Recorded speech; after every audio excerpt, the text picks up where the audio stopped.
পরে দিয়ে বালাটা ও প্রিটিকে খুবই সুন্দর লাগছে। ফাইনালি সাজিদাকে বউ সাজিয়েই ফেললাম, দেখতেই পাচ্ছেন একদম লাল টুকটুকে বউ। ওয়াও বউকে তো খুবই সুন্দর লাগছে। বউ আপনার অনুভূতি কি? মাশাআল্লাহ মাশাআল্লাহ, ওরে বাপ নিজে রে। নিজে মাশাআল্লাহ বলছি। গাইস আলহামদুলিল্লাহ আমাদের বউ রেডি হয়ে গিয়েছে। ওয়াও বউকে আজকে অনেক বেশি সুন্দর লাগছে। জামাই বউ তোমরা দুজন দাঁড়াও এখানে, তোমাদের এখন ফাইনাল স্টেপ, তোমাদের আমরা মালা পরাবো। ওকে মালা পরাবা? হ্যাঁ। আর কিছু বাকি রাখছো তুমি? না কোনো কিছু বাকি নাই। গাইস ফাইনালি জয়ের এখন বিয়ে হচ্ছে। আমার তো অনেক বেশি কষ্ট লাগছে, ওকে এত তাড়াতাড়ি বিয়ে দিতে চাইনি। আমারও কষ্ট লাগছে, বাট কি করার নেই। পরে দিয়ে বালাটা ও প্রিটিকে খুবই সুন্দর লাগছে। গাইস জামাই বউকে কেমন লাগছে অবশ্যই কমেন্টস করে জানাবেন। গাইস এখন আমি জামাই বউর ছবি তুলছি, বাট দুইজনই অনেক বেশি লজ্জা পাচ্ছে। আরে ভাই লজ্জা পাওয়ার কি আছে? এটা কি আসল বিয়ে নাকি?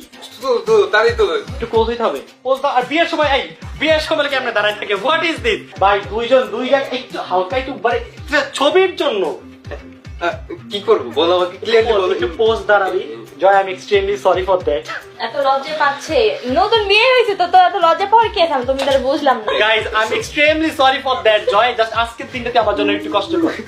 হ্যাঁ এরকম এরকম সানজিদা যেতেছো, সানজিদা এটা দাও, সানজিদা এটা দাও। জয় পোজ দে। সুন্দর পারফেক্ট আমরা পাইছি। তোমাদের আমরা আর কষ্ট দিতে চাচ্ছি না ভাই।